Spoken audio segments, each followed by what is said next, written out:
Okay, well, good afternoon. I'm very pleased today to have Mark Vogl. A lot of you may know Mark, but we're glad to have Mark here today. Mark and his wife Barbara moved here to East Texas back in 2003. They came from New York, NYC. And Mark was impressed with the creative fertility of East Texas. I know you all are impressed with the creative fertility too. Yeah. Of East Texas. So, and that inspired him to begin his writing career about a year after they got here. And he has 6 books published by 5 publishers, and one of his publishers is his own company. So his first book was Military Lessons of the Civil War, and that earned him a national award for history from a Heritage Foundation. So, and Mark has one really cool book that he's working on, and he told me a little bit about that. I don't think that's part of the program today, but he may get to it. Mark is going to tell us all about Because of Him, which is a Christian biography of an East Texas woman in Tyler. And then about his newest book, The Retaking of the White House, a deplorable's view of the 2016 election. Sounds kind of interesting. And a little bit about his most recent project, When We Walked with God. And when it's over, he'll have some books up here at the table, and he'll be able to talk to you if you have any questions. So let's welcome Mark here today. Mark. Does that thing come off? Sir? Does that mic come Yes, off? it does. Yeah. Oh yeah, you can move around, whatever. Because I don't do so good back here.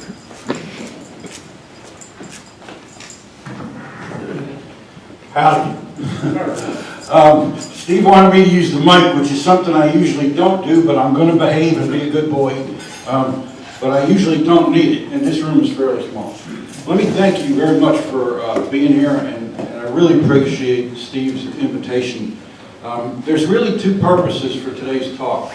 The first purpose, I believe, is God's purpose, and that is there might be somebody in this room that's a communicator and never said that wants to write, has this idea of a book and never did it. Well, folks, I am the perfect example of a person who you would have thought would never write a book. I never got better than a C in either elementary school, junior high, high school, or college in English. Not once. And when I was a little boy, I don't know how it was here, but in our elementary school, if you didn't pass the spelling test, at recess, you wrote the word 50 times, every word that you missed. Guess what? I never got recess. Ever got recess. So what I'm trying to say there is, I didn't have the background to be a writer. That's not something I didn't ever think about doing. And Steve kind of made a little fun of it, but I really believe in East Texas there is a creative fertility here. And I think that sometimes when you live in a blessing, you don't know you're in it. And y'all need to look around. You know, the simplest one to look at is the Gilmer football team. But that's not the end of it. I mean, when you look at the Gladewater Opry, when you look at all the different talent that comes up through the music, and you have writers here, I mean, there's a lot of talent here. To me, it's like blossoming all over the place. And it actually did lead me to write because I don't know why, I just got this feeling to start doing it. And I ain't stopped yet.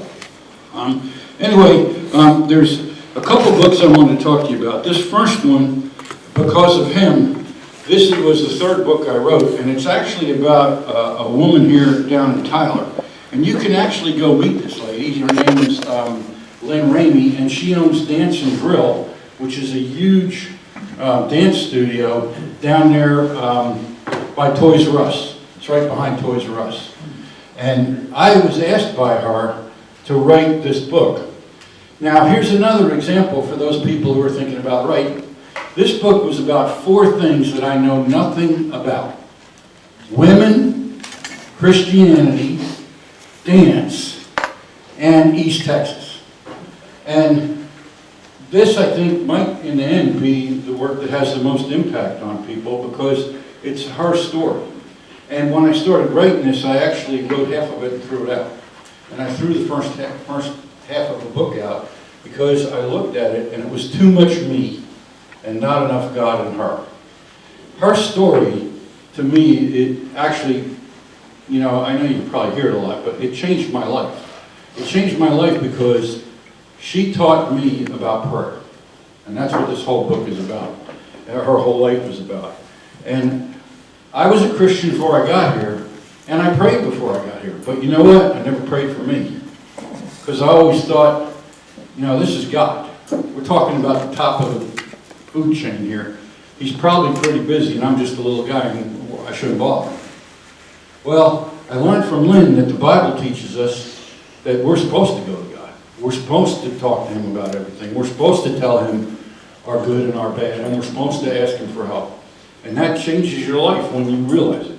When it really does, it does a lot of things. It elevates your self-esteem because you know you can talk to God and He's going to listen.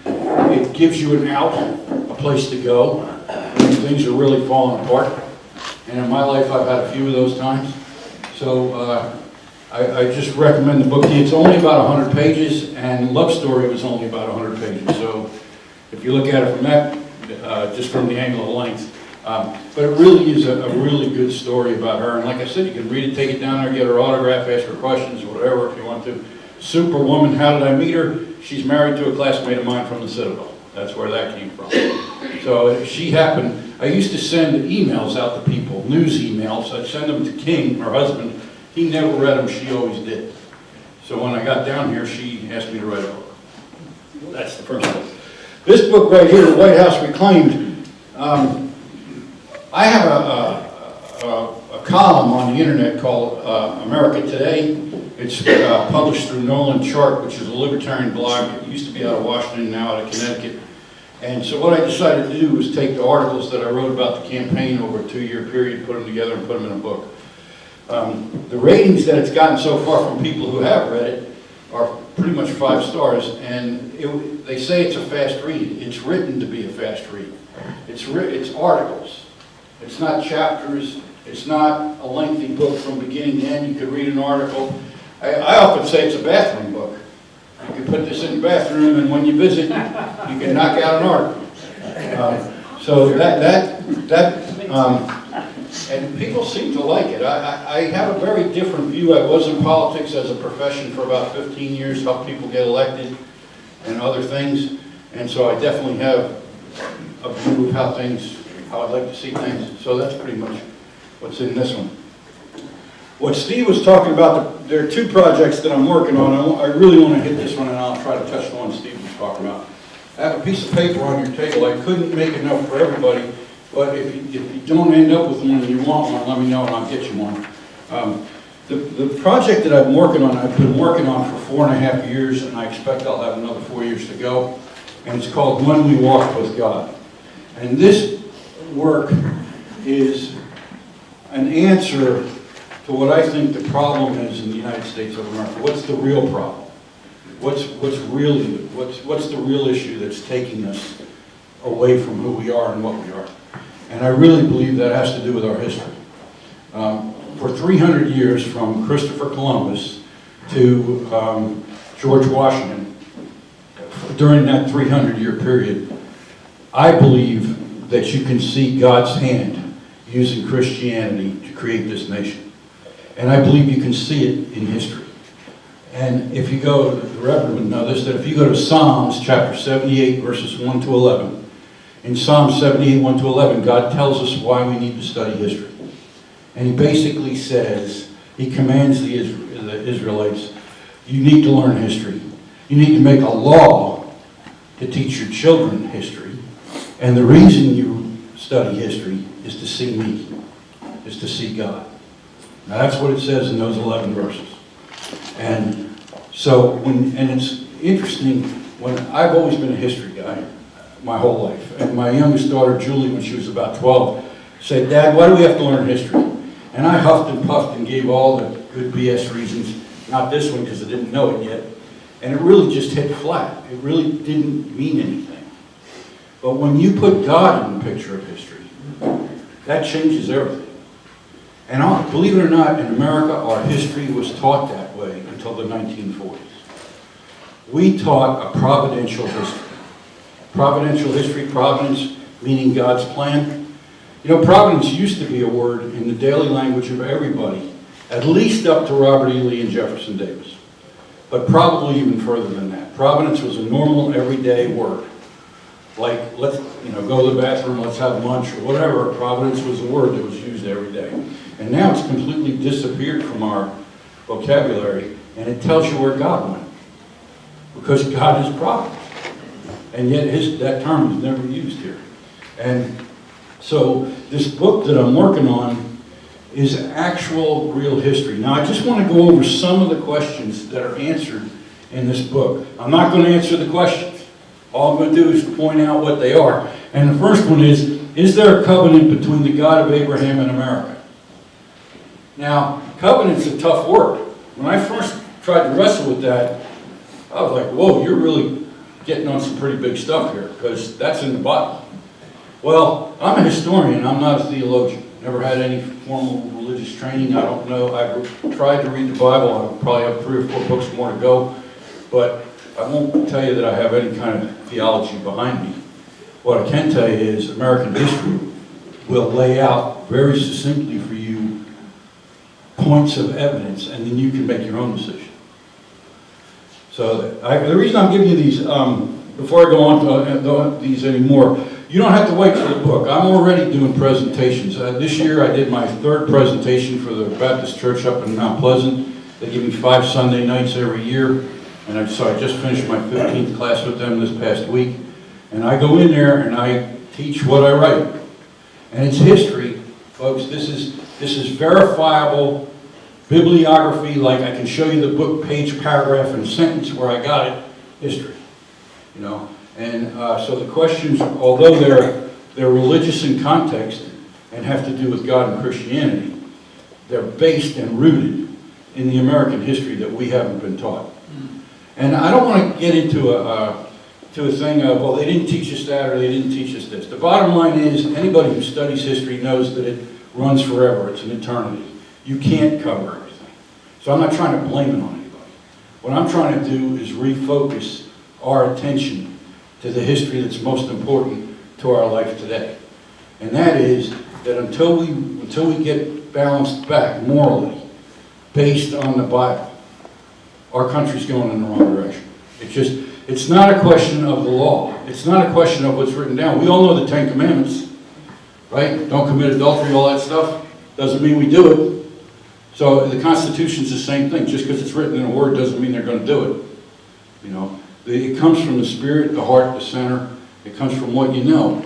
And in order to actually feel that, I believe if you knew the history of your country and why the people were here and what they were really doing, and the founders. I mean, it goes, I know David Barton does a lot of this stuff. Mine's a little bit different from his because he does Declaration of Independence and the Constitution. I do from Columbus to George Washington. So mine's 300 years, his is about 30 years. I'm not saying mine's not better than his. It's just a broader, bigger look.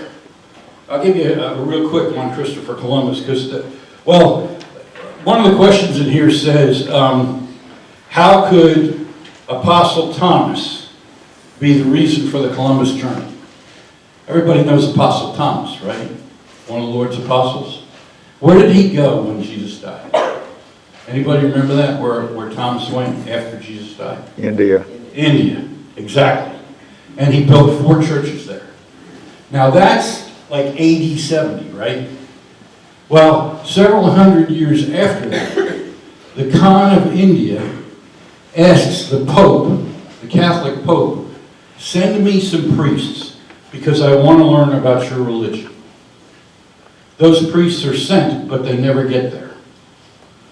That interchange became the stimulus for Christopher Columbus.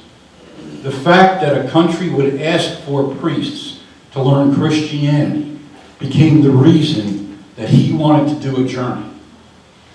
And he spends 7 years going all over Europe, not just to Spain. Goes to every king in Europe asking for money and is told no repeatedly over and over and over again.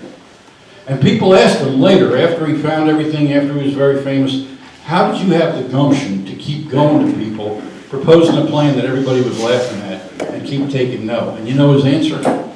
The Holy Spirit. Christopher Columbus is an unbelievable man if you took the time to read the book he wrote after his journey, if you take the time to read his ship's log.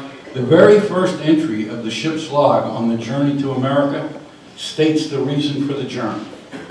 One reason: evangelism.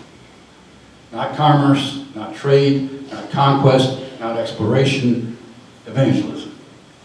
That was his one stated reason. And you can find that in his log, which is at Fordham University, which coincidentally is where me and Barbara taught. And they actually have the log, and they transcribed it in English, and you can read it. And the very first entry of the log, it's a note to the King and Queen of Spain, and it says, we're doing this for evangelism. So I only tell you that story, I won't tell you any more of them, but if you didn't know that, if you had never heard that, could you understand where I'm coming from about the history that we haven't learned? If that knocked you a little bit, believe me, I could talk you 300 years of knocking you, because it is an amazing history, absolutely amazing. The other questions, for example, what is the biblical worldview? You know, we don't have that anymore, but we did have the biblical worldview. And I just keep checking the watch because I don't want to overdo my time.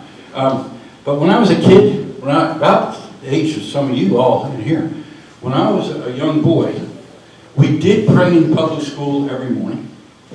Bars did close on Saturday night and not open till Monday. My grandmother had one. Closed at 2 o'clock on Sunday morning, didn't open till Monday. Sunday morning. Didn't open till Monday. Okay? We didn't have foul language on the radio or television. There's just so many things, if you sit down and really take a moment to think about where this nation has come from in your lifetime. But don't think about the computer and the phone and the cell phone and the games and all. Think about the moral side of it. Think about where we were and where we are. And think about the trajectory. What direction are we moving in? The reason I'm doing what I'm doing is because this is what I think God's pointing me to. And there's a lot of other people doing it. I'm not the only one. Donnie Swagger on Saturday night, pastors, preachers, and patriots, is doing the same thing. David Barton out in Texas probably is the groundbreaker on all this stuff. Been doing it 20 or 30 years. Got videos, got books, got everything. I mean, it's not. I'm not any big deal here. I'm just a little echo of bigger people who have already seen this is a big thing and it's important, and we need to talk about it, and we need to get it back in the street. You know, this is really, what we did was some people cowered. Some people, because somebody said, well, you know, you want everybody to be this way, or you want everybody to be that way. And so we didn't want to push ourselves on them. So we backed up a little bit, because it's a Christian thing to do. Or we were afraid, one or the other. But the bottom line is, they didn't just tell us not to direct them. Now they want to direct us. Well, I'm not going for that. I am not going for that. And there are going to be other Americans who are not. That's a lot of what this past election was about. It was a lot about, you went far enough, now you're going to get pushed.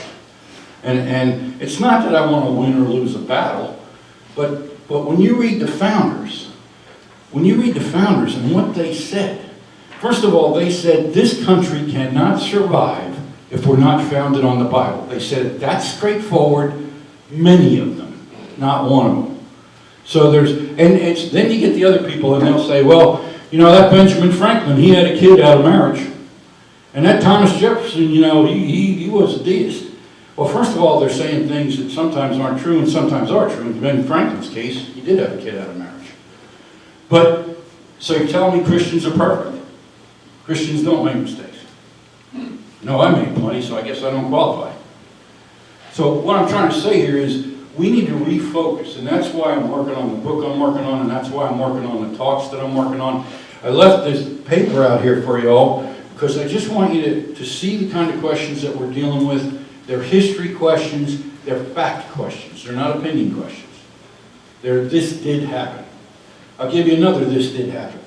George Washington's inauguration, he's the other bookend. Columbus is on this end, Washington on this end. Columbus's inauguration, 2 days before the inauguration. The Congress of the United States, both houses, passes a resolution saying, we want to officially thank God for winning the revolution and creating the Constitution. In the middle of the Washington inauguration, after they swear George Washington in, the entire elected body of the United States of America, President, Vice President, House, and Senate, leave the inauguration site and go to St. Paul's Chapel, where they have an hour-long church service in response to that resolution by Congress. Then they come back and they finish the inauguration. So in fact, a church service was part of the first inauguration of the United States of America. It's that type of history that you need to know. Now, you may not be a Christian and you may say, Mark, your time's gone, that's it. Well, that's okay with me. I mean, you're allowed to have your opinion. But let's tell all of America the story, and let's let all of America make the decision. Not just some of America decides that part doesn't go in the book. Because I'm telling you folks, this is big history. It is huge. I still got a minute, so I'll take it. That's the major work I'm working on. That's the one that I focus on a lot. The one that Steve was talking about, I was actually working on before this one, and it's sitting at 170 pages, and it's not done yet, and I don't know if I'll get it done. But it's a story about God and about the Civil War. It's a story about a guy who works for NASA, and he wants to take people back in time, and he wants to change the outcome of the Civil War. So he's going to go back in time, and he's going to save Stonewall Jackson's life. Stonewall Jackson gets to Gettysburg, and Lee presumably wins the battle, and the South wins the war. Now, that's the idea, the kernel that I started with for the story. But as I was writing the story, I remembered the word providence. And, you know, if we're standing here right now, and the South lost the Civil War, that ought to tell you something. That'll tell you whose plan it was that the South loses and the North wins. Well, if that's true, supposing you were a fella and you were recruited to go back in history and change the outcome of the Civil War. And supposing you were a good old Southern boy and you thought, yeah, this is right, we should have won. So you get on that ship and you go back in time, and then everything's working right in the plan, and you end up riding on a wagon train from North Carolina to Virginia, where you're going to bring supplies to Stonewall Jackson. And you end up sitting next to a black slave. But he's the pastor of his plantation. And so you're going to talk to him for about 300 miles. And he ends up telling you about providence. And he ends up telling you about God. And he ends up telling you about plans. And he ends up telling you about everything's God's will. And you're sitting there thinking, now wait a minute. I came back here to change somebody's plan. Well, I ain't going to tell you how the book ends. But that's the story that I was talking to Steve about. The reason he knows is because I do a lot of research when I write, and I needed a pilot's point of view on how to create this time ship the way I wanted to do it. So I went and talked to my friend, and he kind of helped me figure out how that should work. So that's in the book too. But I really appreciate your time, folks. I really do. And I'm not trying to, there may be some people in here who are like, oh man, this guy, you know. Folks, I'm not doing it because I want you to be something. I'm doing it because I really think we have decisions to make. God gave us choice. We all know that. It's called liberty of conscience. And actually, that's the root of liberty in America, is liberty of conscience.